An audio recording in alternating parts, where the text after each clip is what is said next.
If you find yourself stuck in a cycle, perhaps of repeating painful relationship patterns, a habit that you can't shift, or feeling stuck, we have all been there, and it feels impossible to break free from no matter how many times you try. Today, I'm going to tell you why this happens, and stick around to the end because I'm also going to let you know how you can break free from whatever pattern or cycle it is that you feel stuck in. I particularly help people with painful patterns in love. Love and dating does not have to be so painful, so confusing, and get you repeating so many patterns of the past. So that's what I tend to help with, but what you will find is that this video, you can apply it to so many areas of your life for sure. So let me just grab my laptop because I need the notes, otherwise I'll forget half of what I want to share with you. So, and then I don't usually look at the notes anyway, but I'm going to. So actually, let me just start by saying that I have actually spent over 10 years helping people to break unhelpful, unhealthy, painful patterns in their life. That has looked like a whole range of habits, a lifestyle. I worked in substance misuse for many years. I've worked in mental health. And what I've done in more recent years is I've combined that professional experience with personal experience. And that is how I have come to helping people to break relationship patterns, because boy, I have been stuck in some painful patterns in the past when it comes to a result of attachment wounds, abandonment wounds, all of the wounds. So sometimes we get so stuck in a cycle, in a habit, and it can feel impossible to break free from. And what we will do is we will make these false promises to ourselves, which don't help at all. It's just like this cognitive decision that we make, that we're going to change, and we believe it in the moment. So I'll give you some examples. So one is promising that you're going to start tomorrow. We've all been there. Maybe I'm going to start tomorrow, I'm going to start on Monday, I'm going to start in the new year. And we really mean it when we say it, okay? We really do mean it when we say it. And I think that's key to mention. But there's so much more going on, as you'll see in this video, that it's just not that simple to just make that kind of promise to yourself and then just see change. Some it is, but for those ones you keep like the patterns you keep repeating, something else going on. Saying that you're going to start dating and you don't is a really common example that I see. I'm really going to put myself out there. I'm going to do it this time. Promising that next time you won't get jealous with your partner. Perhaps you got really overwhelmed. The jealousy took over. You, I don't know, acted out. We got into a fight. Not to say that the jealousy isn't always appropriate, but many times with many of the people that I work with, it's definitely an emotion that leads to action that you're not proud of, to be honest with you. So you really promise and you really mean it. Next time, I'm not going to let that happen. But of course, that next time comes around and the emotion overwhelms because, like I say, there's other stuff going on. Promising that this time is the last time, very similar to the, what I've just said. So I could go on and on about the false promises, but the key thing is that it's not enough to break those repetitive patterns. So I'm going to tell you why it's such a struggle to break free from these cycles. But first, let me introduce myself. I'm Carly Ann. I support you to interrupt and reshape your attachment style, heal past pain, and develop your true sense of self so that you can follow your dreams and have extraordinary relationships in your lifetime. So, the number one reason why you are struggling to change and you keep finding yourself what feels like back at square one. Anyone who's worked with me will know that I don't love that term because I don't believe we do go backwards, but I totally understand that it feels like we're back at square one. So that reason is because inside there is an unhealed wound. And at some point you adopted a protective self, like protective strategies in order to be able to cope, in order to feel good enough. That protective self that you have developed, not consciously, That protective self is the reason why you will keep finding yourself in the same patterns. It's the reason why you will feel like you need X, Y, or Z outside of you to be happy. Your unconscious wounded self or wounded inner child is running the show. It is unprocessed emotion, unprocessed trauma, unprocessed pain that will come out in those, whatever the trigger is, or behind this pattern that you can't seem to break free from for yourself. When you accept this, when you accept, okay, so there is something deeper going on. This isn't just about my motivation or my willingness to change or my inability to change. There is something else going on. It is life-changing. The reason it's life-changing is because this is your moment to take responsibility, to really dive into why it is that you can't make this change. When you start to understand that, when you start to see the pattern and understand what it is that's leading this, it means that you can change it. You can break free from this pattern. You can absolutely find freedom. If there is a repetitive pattern in your life, painful pattern usually, or there's a resistance to change, reoccurring triggers, reoccurring problems, and you keep seeing it over and over again, then that's because there is something else going on, and this gives you the power to dig deep and make the change that you're looking for. You'll already know what the change is, that's for sure. So let's talk about the hurt self and the inner child. I will share with you a little slide so you can see what I'm reading from. So at some point, you rejected your most authentic, true self. At some point in your life, you might know when that is. You might have this just knowing. You might not know. Don't get lost on that. The key thing is this: at some point you rejected yourself. You had an experience that sent a message to you that being or doing X is not okay. It's not okay to show up in the world as yourself. Maybe it didn't feel safe to show up in the world as yourself. So you built up walls, you developed strategies, you put on a mask in order to be able to cope, in order to feel good enough, in order to stay safe as well. That's really, really key. You know, some people, they might have been unsafe unless they showed up as X, Y, or Z. So you needed to be this new version of yourself in order to show up in the world and protect yourself.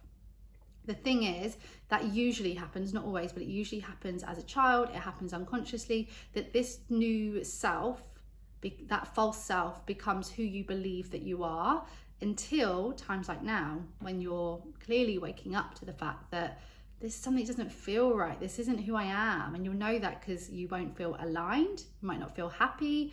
And you'll keep repeating patterns that aren't aligned with who you are or don't represent your highest self or the life that you want to lead. So you accepted, though, these thoughts and ideas and beliefs that you developed about yourself through whatever experience happened. You accepted them and it became your new truth. And this new false self, you don't have to stay here.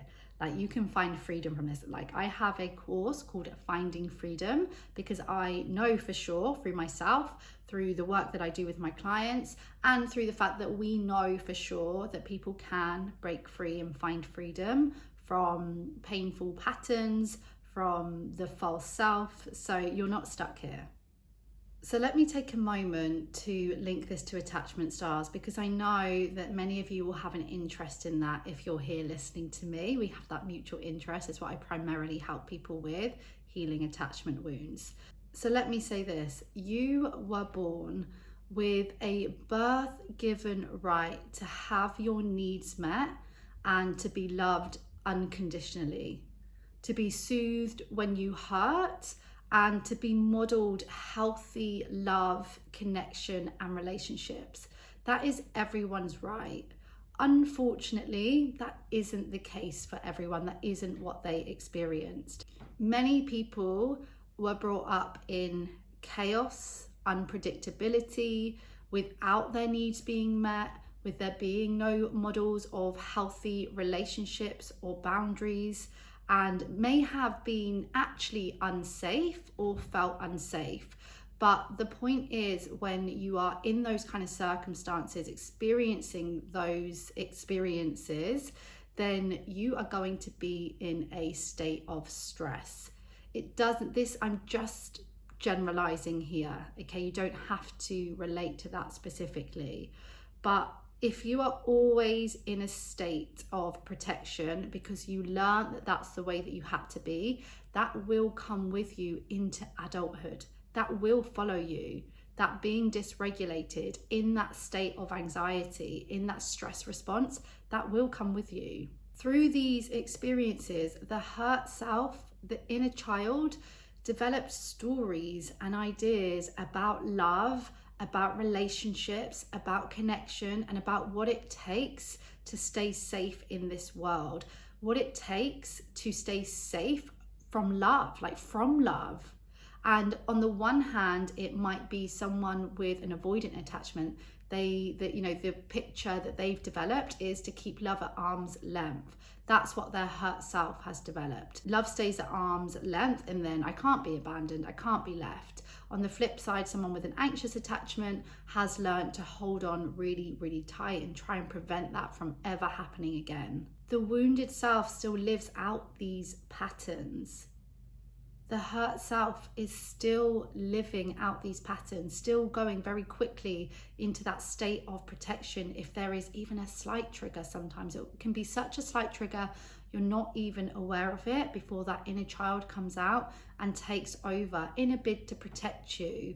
That might be to act out. It will be to do things that perhaps you don't want to be doing, but this is how you have learned to cope. I'm going to show you some examples of a hurt self and wounded inner child.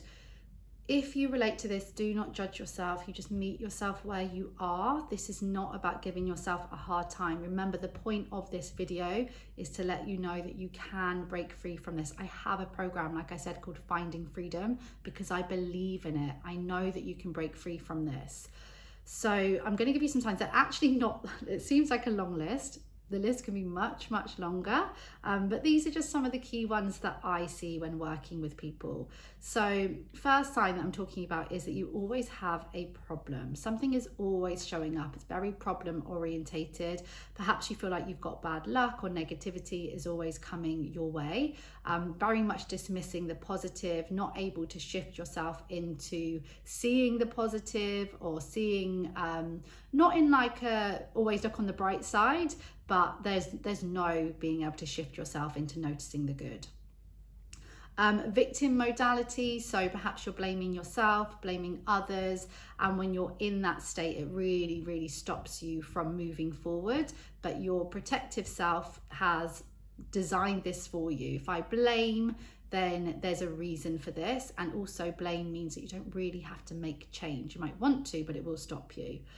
Putting your happiness outside of you. This is one of the key ones that I see, that you are seeking external validation for your happiness is one of the biggest tricks of our hurt self. That if I have X, Y, and Z, then I will be happy.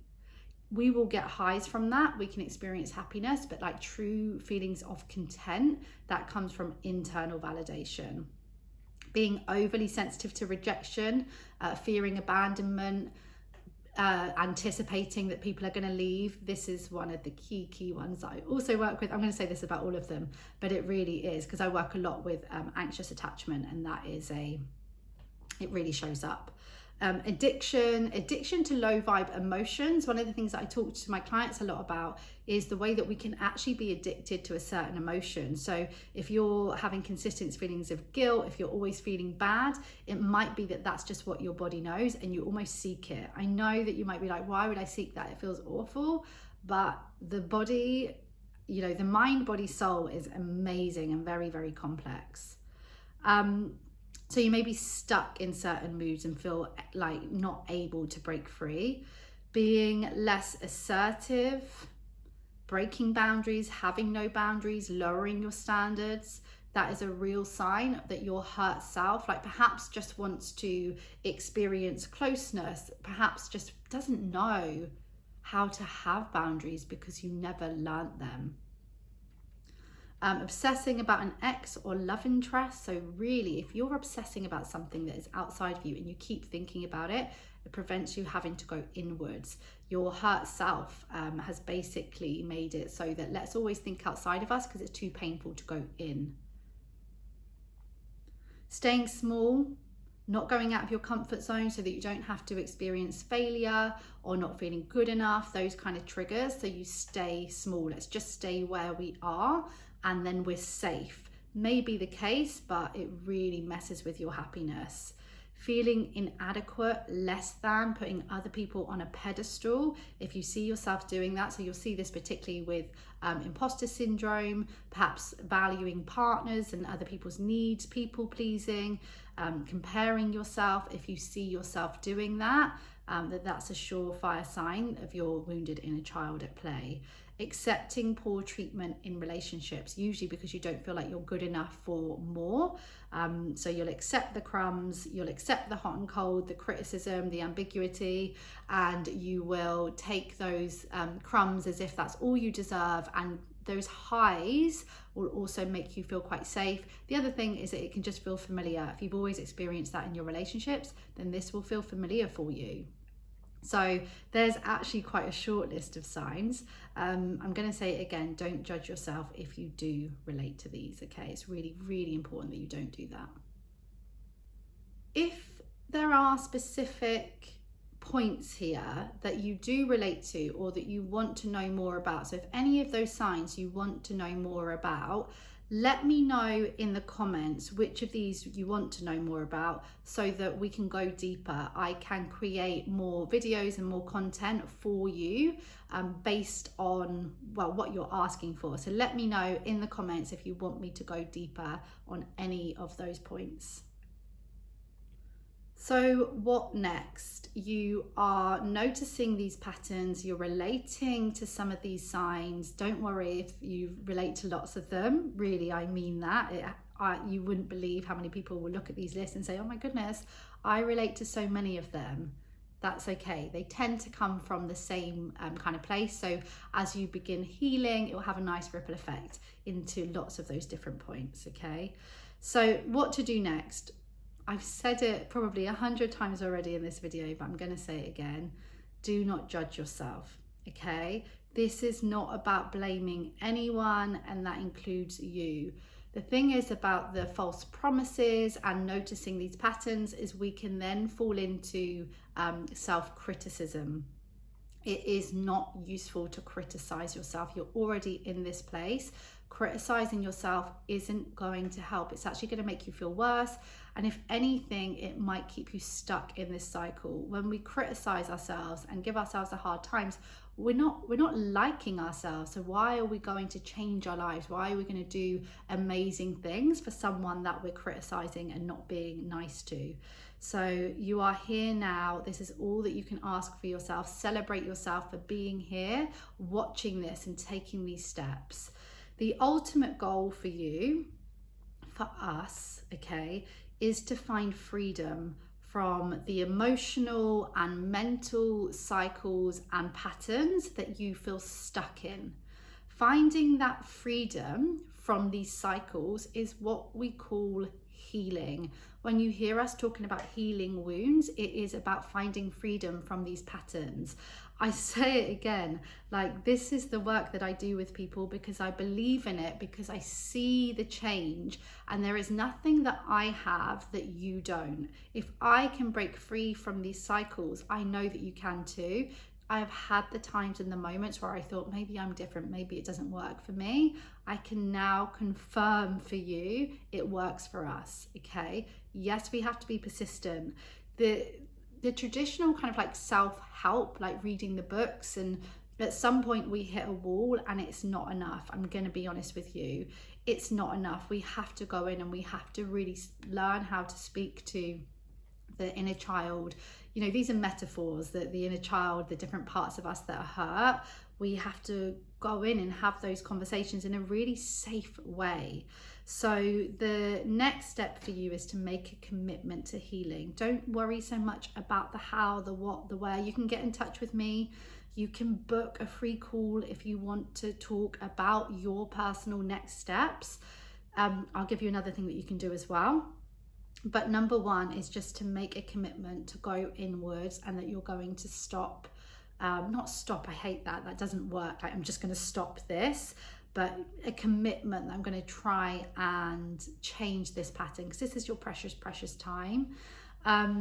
You don't have to stay where you are, okay? The other thing that you can do is you can watch my free 3-part course, Attachment Styles, the Next Level. If you work through those 3 masterclasses, you are going to know instinctively what your next level is and what you need. And actually in the second session, we talk about the protective self, so you will see more about what we've spoken about today.